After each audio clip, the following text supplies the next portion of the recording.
when I come back into Nepal, it's not like I go to the hotel or start doing the tourist things. I really probably need to build time to be a tourist again in Nepal, because so much of my time here is work related. But I like myself to be with our own people. I'm very happy to serve the people, within our country. Once you establish those relationships, you're their friend and you're not just an outside person. And that's so important to me, because I don't need a plastic chair. I don't need a mat. I'll sit on the gundri, I'll eat the dal bhat. Let's learn from each other. So for our viewers, I want you to tell us, what does that mean, gundri and dal bhat means? I haven't figured that out yet myself, but a gundri is like a rice mat that people will sleep on or sit on, and dal bhat is the Nepali khana, the Nepali food. Okay. We've actually had very good luck working with the government. Dealing with any government or politics in any country can be challenging, and Nepal specifically, because their system is very different to the West. But it took us over 7 years to find that path. That's how I want to do it. If I go to Italy, I'm going to eat Italian food. If I come to Nepal, I'm going to eat dal bhat.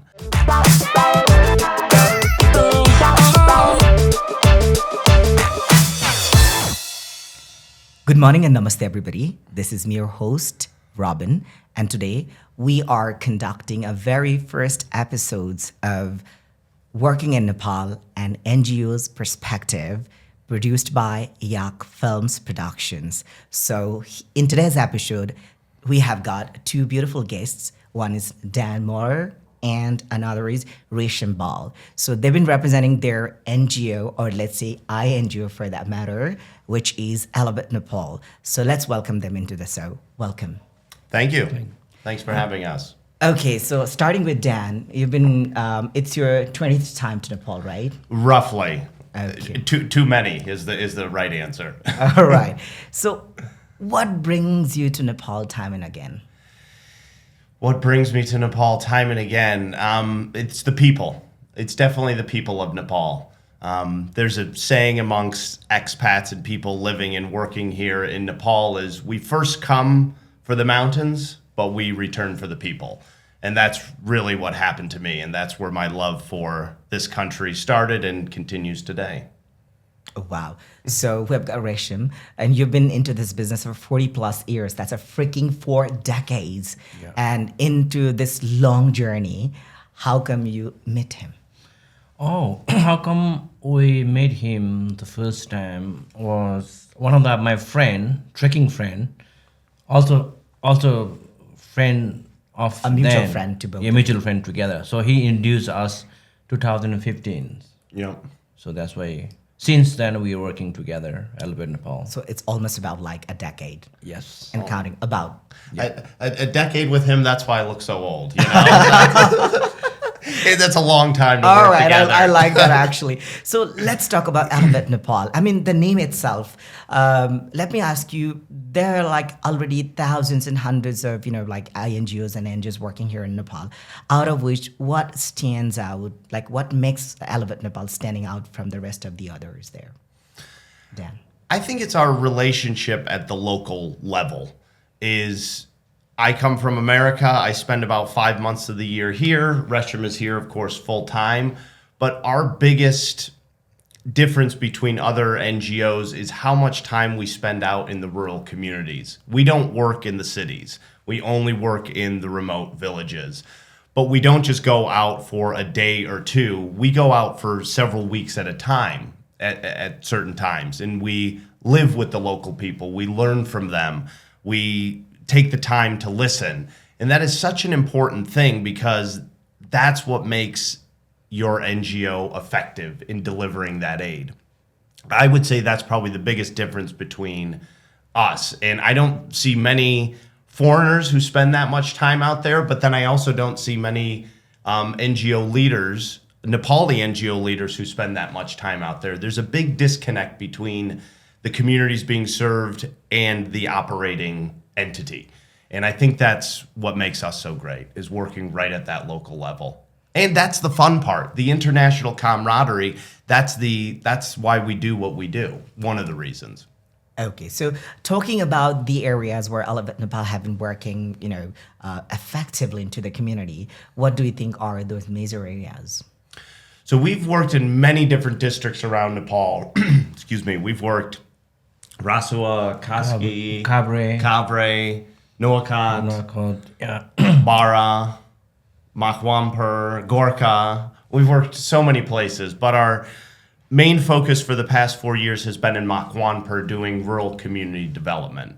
And our main focus is bringing drinking water, new toilets, and electricity to houses for the first time in history. That's our main focus. I would like to ask you, Resham. So you've been working with a lot of foreigners already. Sure. What is that major difference that really is still, making you to connect with him and establish and take this organization to this level, especially in regards to Dan and the team? What was the major difference that you found in him? So we really, myself, I really wanted to, I have like a travel agent, I have a trekking agent, and I worked for a long, long time with it, tourism history. But I like myself to work with our own people. So I have now chance to serve as a Nepalese.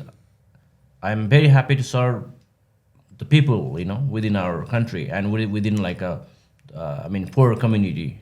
So I'm very happy so I have a chance between him and me to serve the rural community and their needs towards their needs. So let me ask you, a lot of times it has been leveled or there is a kind of I would say some sort of a cynical attitude towards Nepali working with a foreigner. Mm-hmm. They say that he's working because obviously he's making a fat money with him, right? So at the same time, the ultimate purpose of NGOs or INGOs is always seen under a very gray light. Yeah. Even though they say that they've been doing philanthropic work, at the end of the time, the ulterior motive of them is to make money either way. Have you ever faced some sort of backlash in Nepali community in that regard? Yeah, a little bit, but I found the more supportive. But we also know here in me, we really work together, and we try to learn more of for the people, their life, and yeah, I found I'm enjoying working with them. Okay. Very honest. And asking to you, I really would like to ask what it feels to be a foreigner and working here in Nepal as, the volunteer or let's say the social service person. How does it feel? Funny, funny at times. No, it's wonderful. Nepal really has become my second home. I spend half the year here, and I've been doing that for 10 years now. So when I come back into Nepal, it's not like I go to the hotel or start doing the tourist things. I really probably need to build time to be a tourist again in Nepal, because so much of my time here is work related. But it's been the opportunity of my life to work with the people of Nepal and find a good partner to work with. So coming into these communities, I'll never fully fit in, but I've always been very accepted. And it's back to what I said before, is building that relationship with people is so, so important, because then you build the trust with them, and then they start to trust you as well, that you're not just coming with a fake promise or something that you might do. We deliver on everything that we talk about. So it's been a wonderful opportunity to work with the people of Nepal. You've just mentioned that Nepal has been your second home or so. Let us talk about your first time in Nepal. How was the journey? How did it even start it? I first came here to hike to Mount Everest Base Camp, as most people do. And then I volunteered on farms for 2 months. And it was that experience that made me fall in love with Nepal. The trekking was wonderful. You see the mountains, but you're a tourist. You're just shuffled through to the next tea house. It's the same kind of thing every day. The landscape is changing, but you sleep in same place, different tea house. But then when you live with the people and you understand how they live and what they eat and how they sleep, that's what got into my soul. And it's still there. I still find it fun. Okay. So, as we were talking backstage regarding this one also, sometimes in Nepal, being a foreigner instantly makes you privileged. Do you feel so? That's a great question. In ways, yes. I think it's awkward for me at times, especially when I first started working here. You come to these communities, I come to work with people, not to have them work for me or on my own agenda. I'm there to build that relationship. So it was always awkward for me to, at the end of the project, get a kata, get the tika, all the malas, and everybody's honoring me. And I never really felt comfortable in that sense. Nepal is definitely home to the best hospitality in the world. Anything that you need is provided for you. But not even just for me. I think anybody working in those communities. But that's the big thing that I've enjoyed is once you establish those relationships, you're their friend and you're not just an outside person. And that's so important to me because I don't need a plastic chair. I don't need a mat. I'll sit on the gundri. I'll eat the dalbat. Let's learn from each other. So yeah. So for our viewers, I want you to tell us what does that mean, gundri and dalbat means? I haven't figured that out yet myself, but a gundri is like a rice mat that people will sleep on or sit on, and dalbat is the Nepali khana, the Nepali food. Okay. Rice and lentils and... I would like to request our team to put, whatever he's saying here somewhere, whatever the gundri or dalvat is. Okay, now over to you, Resham. Like most of the times, a foreigner comes into Nepal and then stays in somewhere in a 5-star hotel. Mm-hmm. But Dan's experience was really different than the rest of the others. He's talking about totally a very authentic Nepali thing. So what was your homework when somebody comes in Nepal through you or through your agency, mm-hmm. especially working for Elevate Nepal or in relation to that one? So I like to teach him, from the bottom, how it works, our culture. Not like, everything's good, everything's work well, not a problem. But I want to experience, give it experience to him.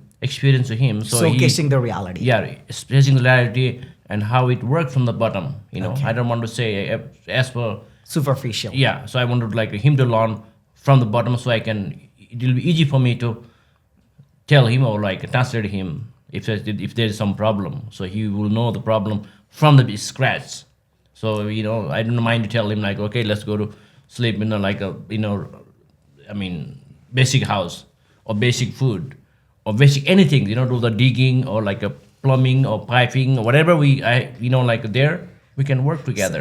I want to show him, I want to also experience him, so whatever work there, but I have no problem to ask him to join, wow.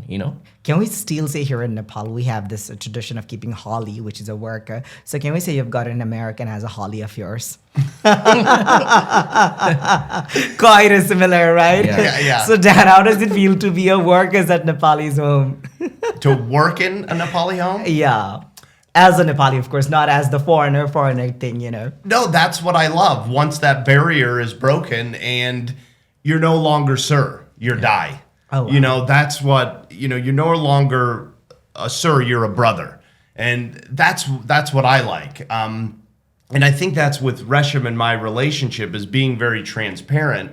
What do you always hear in Nepal? From a foreigner's perspective, the Nepali's 2 favorite words are no problem. And it's no problem, no problem, no problem until there is a problem, then it's a big problem. Oh my God. But the thing with Resham is him very clearly explaining everything. So, okay, this is possible, this isn't possible, we can do it this way, we cannot do it that way, and explaining everything to me so I better understand. So if there is a problem, we can sort it out. Yeah. In time. Yeah, in time. Resham doesn't just feed me what he thinks I want to hear. We're way past that part of our dating time together, of our relationship. But that's so important. And you don't see that amongst foreigners and Nepalis. It's always no problem.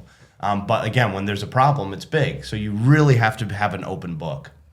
That was so great. I mean, like, I want you to tell us about our viewers regarding your bestest memory here in Nepal. Like, what is something that, when you think of Nepal, what comes in your mind, and what are those fun memories that you've created till the date? The best memory is right now. Today, right? This is the best moment I've had in Nepal. You're being very modest. That's also a great question. I've done a lot of trekking, which has been wonderful. I think the relationships, I hate to keep bringing that up, but the friends I've met here in Nepal is, when I'm in Kathmandu, I have more friends that I could call to have dinner with than in my home in America. So those friendships that I built are wonderful. I'm getting married next year. A lot of my Nepali friends are coming to my wedding in America. That's the best.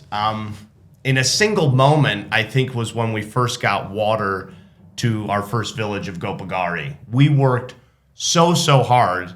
I mean, I cried so many tears for that village with how challenging it was and raising the money in America. But that day, the water came up into the village. It was so cool. There's a video of Resham's down with the people, and he's kind of cheering, and you can hear me laughing, but a little bit crying behind the camera. It was like, we did it. Like, no one believed we could do it, and we did it.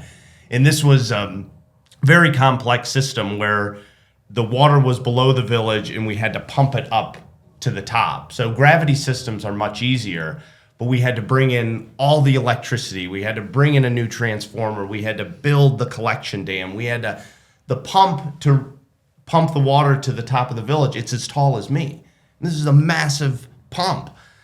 So to do all that and see the water finally reach the village after all that blood, sweat, and tears, that was probably one of the most remarkable moments of being here in Nepal, other than this moment.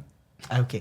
What about you, Resham? What do you think? What are those fun memories that you guys have created while working for Elevate Nepal? The first time we able to get the water for these people, to be honest, very honest. So I was like, we worked so hard, day, night, morning, every day, almost like every day, my month, weeks and weeks. And I never had that experience of like, what works. I'm not a plumber, I'm not an engineer, I'm not like electrician. No, I have no idea. Because like, dragging a pipe, putting all the pipe, joining pipe together, I have no clue. Because I spend most of my time guiding and taking people on the mountain. I have no idea. I have zero idea. So we fix everything. We have like all the technician people. We have like electrician. We have a plumber, engineer. We have, but it was my first. You don't know like it works or not. So first time the pump the water, switch on, then the water drop into the village. That was my fun moment. I mean, I was like almost like, this water, if we not able to bring that water, I think I will have a heart attack. Finish. But I was so happy and cry, and I was like, oh my God, just feel we're so happy. Yeah, we worked for like nearly two years. Yeah. That like first project, and we don't know. I don't know whether water comes or it won't comes. But finally, water comes. Then we had him and me, we went to base camp, had a beer, and had to talk about and laugh, and it's good now. It's main thing we have done. Like now we only have a like little, small job to distribute water, water and toilet. It was a great moment for me. So even I have climbed some of the like peaks here in Nepal, like over 6,000, and I was so happy then reaching on the summit. Oh wow! So it was basically a sense of fulfillment and achievement, contentment to you. Yeah. Wow. So talking about your whole journey of being able to haul that water wherever necessary. To each and every household there. I believe it involves a lot of, the governmental procedures as well. Talking about it brings me to the point where, I have heard a lot of people complaining about how convoluted the whole government procedure is. What has been your experience with that one, Dan? We've actually had very good luck working with the government, but we found the process. Dealing with any government or politics in any country can be challenging. and Nepal specifically, because their system is very different to the West, and some systems aren't well established. But we've had very good luck working with Kailash Rural Municipality. They've contributed a lot of resources. We have very good relationship with the Social Welfare Council here in Kathmandu. But it took us over 7 years to find that path. And we made some mistakes along the way. But it's so important to work with local governments because they have money, they have resources, and they also know where the issues are in their municipality. So when we first went out to Kailash, we went to ward number 4. And then we said, what are the issues here? And then they took us to the villages. They know the area, we don't. So then they say, okay, water's an issue here, education's an issue here, but then go back to the municipality and say, what funds do you have? Where are you focusing your energy? You must work together. I think the challenge probably is that everything takes very long in Nepal. Nepal time is slow time. But I would say overall, me personally, I've had positive relationships with the government. I think Resham would probably say the same. What has been your experience in this? Yeah, it's been really, really good supported. And, you have to first 3 or 4 months, we have to go take a file to here or there and electricity office and, municipality, ward office and all that. But finally, we got approved and finally they able to send us all the needest things, so. Well, talk us about your organizational Elevate Nepal. Like, how many are the members there in your team? Is it like just 2 of you, or like how many numbers of people are there? We have more than 20 people working with 20 us. people. Not all the time, but a contact base. We have a man with tractors, and he do transportation. He deliver all needs sand, gravel, block, in the cement, whatever it needs. So we also have a expertise. So who knows all the plumbings and who knows about water, everything. We also have use the laborers from this village. So and also we try to bring them among them. So we bring them down. We train them. If something broken, so how they can able to fix them. So they report us. So I can tell them, okay, what is the problem? Which house has a problem? Okay, there's a problem with the tap or problem with the joint. Take a joint and fix it. So I want to be sustained. I want to be not there for myself to see looks good for me. I want to see this all the time happening, all the time getting water, because we have spent lots of money. Lots of time, and our donor has to spend lots of money. They believe in us, trust in us, between us. So my main goal was I want to working. I want to sustain. I want to see this all happening For the long term. for the long term. Well, for the people. Yeah, For the people. for the people, not for us. So we just we have 7-8 different sources, the water sources. We collect together and put in the tank. If something bad happened to one tank, so we still have a backup source to put the water and continue to distribute water. That's how it's just making the whole system work. Whole system's working. So that's why I know that also lots of NGO, government, the project is not working. They are not follow up.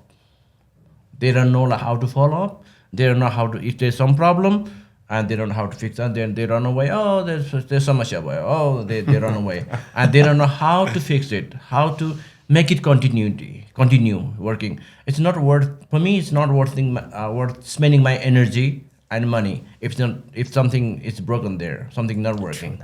Yeah. So we really put our heart and care and everything to continuity. So I tell Dan many times, if it's not working, I'm not interested. I'm not interested to work. It's too much, like a result-oriented person he is, isn't it, Dan? So, Yes. Yeah. If it's not working, so I'm not interested working. I want to. If my involvement there, I spend my time, energy. The water for these people, it must work all the time. I want to see working. If there's some problem, we'll fix it immediately. Also, like we have some system, we have systems there. We have some person there. If something broken, he gonna come down to town and collect the things, and he gonna go back and fix it. But we train the local level people, local people. Yeah. As well for the first effective thing, delivery. yeah. First thing, we didn't have to work for like a technician. We didn't have to like search around. He's there. He trained. He know the basic level of Fixing work, and all. fixing all. So we have that system. So it really feel me happy myself. So it's things we did. It works. All function. We have over like 150 tab. It all works. That's all great. has water. That's great. I mean, like involving talking about the number of people, there comes with things like logistic and all of these practical things. And that brings me to the point of like a fund. So how do you guys manage funds, Dan? Money. Yeah, the money. Well, that's why we're here today. I thought you were going to make a big donation to Elevate Nepal. Why not? Please, guys, donate it here. Yes, that's the podcast. You can just write the check to me directly. It's Okay. no problem. We have a very loyal donor base in America. A lot of people who have been with us since the start of just after the earthquake in 2015. All of our funding comes from America, a lot from the state of Arizona, where we're registered in the States. A lot of it is private funders, just people who have followed our story and they believe in us and they have contributed their money. But we're at this precipice of transformative growth is what I keep saying, because every year we've had about the same funding, but we need to increase about 20% every year to sustain the projects, but also to then grow. And this is obviously very difficult. I haven't found the money tree yet. Well, there's one. There's one, maybe.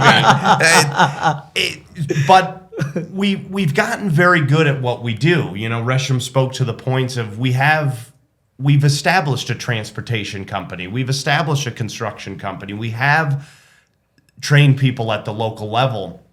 This took years of building that system. But in the area in Makwanpur where we're working, the opposite hillside has no water. The hillside over here has no electricity. We've visited dozens and dozens of villages who still have the same problem, and we have the power to expand there. It's just the funding that limits us. That's one of our biggest hindrances. But our donors have made everything possible that we've done in Nepal. Without them, none of this would be possible. And we've been very, very careful with our money, so we've been able to accomplish a lot with a little. Hence, back to we're not staying in 5-star resorts. We're sleeping on gundri rice mats with the people. That's what we like. That's what we enjoy. But that's where we can accomplish so much. Salaries don't swallow a lot of our money. Fancy cars and dinners, we just don't do them here in Kathmandu. All the money gets out to the people who need it. So if we could get a little bit more, we could bring water to 10,000 more people in the next 2 years. So you talked about the luxuries that, I mean, like, if you wish, you can, right? But you prefer not to, because with that sort of savings and, you know, like saving each penny would just at least be able to benefit to at least maybe one more people out there, right? Yep. Is that what you are trying to say? Well, it's like roughly it's about $1,000 to build a toilet and a tap at a house, roughly. Roughly, yeah. Give or take. So I could spend 10 days in Kathmandu or 5 days at a fancy hotel. That money's gone. And what's the point? Or somebody told me, why don't you fly first class? Wouldn't that be nice? You don't? Yeah. Can you believe it? No, Oh my God, of really? course I don't. Don't tell me that's real. A first class ticket from my home to Kathmandu return is over $15,000. Wow. That's okay, $1,000 each. That's a ton of people who could get water just for my comfort. Let's say 15 taps. 15 taps. That's there's about 8 to 10 people in each home. So let's say 10 people in each home, one dara, that's what, 150 people? 50 people already. Yeah. With water, just for my comfort. Like, don't get too comfortable in anything you do because it'll make you weak. You got to stay strong. Okay, so I think my only luxury I have here in Nepal is I take hot showers. that to Arizona, right? Yeah. Okay, so like, let me ask you one more thing in regard to this one. Well, a lot of times, for a foreigner, Nepal means basically Tamil, or like, let's say ABC, Yeah. Annapurna Base Camp, or the Everest EBC, Everest Base Camp, and that's all it. But when I talked to you backstage, you were talking about how, I mean, like the little bit of like the Nepali thing, the local thing. Like, what made you have that experience? Because you're, of course, an American with Nepali heart. I can say that one. Yeah, it was that volunteer trip, or my first trip where I volunteered, that, like I said, stole my heart. But when I came here, I'll always be an outsider because I look very different. But you can act and behave in the ways and live like local people do. So that's how I want to do it. If I go to Italy, I'm going to eat Italian food. If I come to Nepal, I'm going to eat dalbat. Because why not? Why would I spend my time in Tamil eating pizza? I can get better pizza in America. Well, our pizzas aren't that bad, huh? Guys, No, they come are on, getting tell better. them. They are getting okay. Have you tasted one though? Pizza? Yeah. Yeah, of course. Thank God. Yeah, Thank yeah, God. of It's not course. even that much bad, huh? Yeah, no, it's pretty good. So. Okay. Yeah. So let me ask you, Resham, like when you hosted him, of course, I think you guys met through one of your common friends, like Australian common friend, Toby. Is Yep, that what Toby, I'm correct, Yeah. yeah. So if talking about that one, so he was like initially entered into Nepal as a tourist, right? Maybe a hobo, if that's not too much to say that, right? Yes, definitely a hobo. Yeah, definitely for that matter. But later he transitioned into a volunteer worker, and NGO enthusiast or a server right there, right? But let me ask you, if I am somebody, a foreigner watching this podcast, and I just want to get connected to you for considering your philanthropic work through Elevate Nepal, what is the procedure? How can I get connected to? Tinder. Because I know. Come on, that's not even true. Yeah. Okay, like what is the procedures? Like how can we get connected if I we think want you, to? you tell that. So ElevateNepal.org. That's our website, social media, Elevate Nepal. That's the best way to get in touch with us, and it'll go to my email or my phone number. And then we do a bunch of things. We've had volunteers come over. We have even just old friends who come over who have come to see our projects. So connecting through Elevate Nepal is the channel to reach us, or you might find us at a bar around Lazenpat once in a while. So that's another place to find us. Or Yaks Films. Oh wow, that's of course, that's for sure. So like considering, like, have you guys already invited some delegates for this purpose prior to Elevate Nepal for your work? Like higher ups. Let's say talking about the delegates in terms of like maybe anybody, considering like I am a volunteer, I wanted to come through your organization to perform ABCD work that you guys have been doing on. Like, Yep. have you invited those teams already here in Nepal? The biggest one we work with is another nonprofit out of America called Hero, and it's a team of doctors. And 2 years in a row, they've come over here, and we've worked in partnership with Kimalung Foundation, and we conduct these health camps up in Gorkha. So I find this the most effective volunteer trips because the doctors have a specific skill. And what they're doing is they're coming here to provide free health care to people in the rural villages. We've done that for a couple of years, and those are the main people who come over to volunteer with us. Okay, now what next? What next? We're kind of like I said, we have the systems in place to expand exponentially. We could do this work for the next 10 years. There's so much work to be done just in Makwanpur alone. Again, our only hindrance, our only roadblock is paisa, is money. So we're doing good, we're doing great, but I encourage more people to just be a part of our story and share with your friends why Elevate Nepal is important to you. It's very tough to fundraise, and it's a lot of stress on that donor as well. If they give $1,000 this year, we really need that $1,000 next year, but maybe they can't. They have another financial situation they need to attend to. We all understand that. Money's not easy for anybody. We all struggle. But share our story with your friends. Tell them why it's important. And like Resham says, anybody's more than welcome to come here and see our work firsthand. We'd be happy to take people to the Well, village. talking about the donation, imagine that I've donated $1,000. Like every time, this question bugs for a lot of people. Maybe our viewers also would like to know about that one as well. So I just would like to know, what is the transparency that, whatever money that I've been pouring onto you would just go into the ultimate purpose that you guys have been working on? What is the surety? We're very open with it. If a donor in America wants to restrict that funding, they could say, my $1,000 is only for worker salaries, is only for piping, is only for transportation. And here in Nepal, Resham handles all the auditing. We do our audit reports every year. We do our progress reports with the Welfare Council. So all paperwork is there. If anybody needs to see where their 1 rupee went, we can show them. And that's very, very important to us, is showing the impact of every dollar that's contributed to our projects. Because we stretch it a far way. It goes a long way.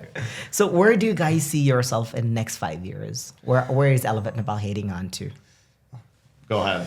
We try to not to go here and there and that district and other district and other district. We try to focus in one area, which we have done more than 150 houses with a clean toilet and tap, the water. We built, which there are many the neighbors villages need similar situation. They have water on the source goes. There's no water in the village. We try to stay that area, focus that area to expand that area. So there are multiple villages. They don't have no clean water, no toilet. The basic facilities. Yeah, basic facility, no road, nothing. We try to stick there. That probably next 5 or 10 years, I hope we will be focusing that area, kind of expanding.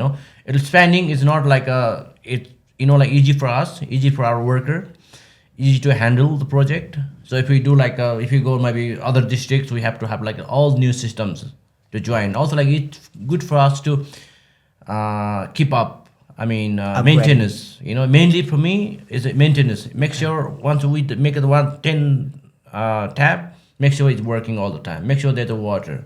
So it's good to keep this kind of relation, this kind of work, expanding that area. So maybe next 5 to 10 years, we'll be staying that area, expanding more. Oh, wow. That's pretty much nice. So any message do you want to give our viewers, in terms of Elevate Nepal or anything, please? I just say, be a part of our story. A lot of NGOs are doing fantastic work here in Nepal, and I commend them for all that they have achieved. Come with us and have a bit of a unique experience. Again, come to Nepal. We're happy to show you the work. You can contribute, whether that's financial or you'd like to volunteer. Just join us in our mission, because it's a great one, and a lot of people are impacted for what we've been able to do. Thousands of Nepalis each year get positive impact because of our work. So join our story. Oh, thank you so much for joining us today. Well, I believe and I hope that whatever viewers have been watching to us, I suppose them that they definitely would be looking forward to, take some help, and also to, give the help, lending the helping hand to, to Elevate Nepal. And as the name suggests, we definitely hope and pray and, just expect that it will definitely elevate Nepal in reality as well, which is, of course, we can see a lot of positive signs already. Thank you so much, guys, for joining us today into our session. And we wish you all good luck in the days to come as well. Thank you so much. Thank you for having us.